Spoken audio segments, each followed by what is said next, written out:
You know, a lot of people get overwhelmed with larger rivers this size and bigger, particularly people who are used to fishing on small streams.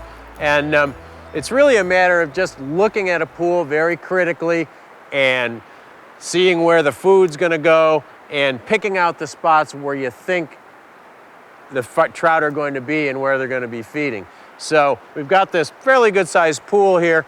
There's lots of water and lots of rocks. But we've got that soft spot over there behind the rock with some decent current and some good depth in there for protection. So if I were fishing this pool and there was nothing rising, I would probably go right to that spot rather than trying to fish the whole pool, particularly if I had a great big river and lots of places to go. So I'm going to chuck this nymph over in that deep water by the soft spot and see if there's a trout there. But you just need to break a bigger river down into manageable bites, and when you do that and look for the best water, they become quite easy to handle.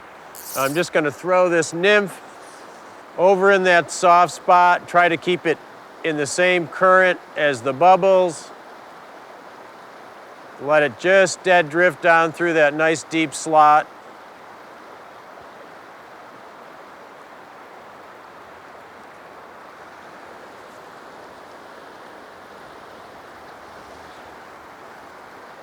How many times should you go through a run with nymphs or with a dry like this?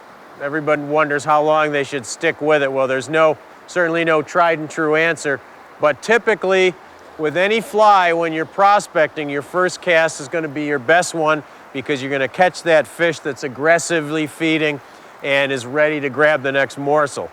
Every cast after that becomes a lot less productive. Oh, there's a trout.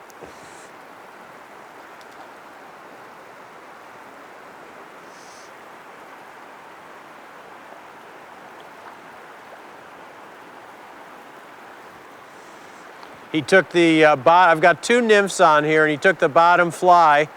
The top fly is oh my God, it's a wild brook trout.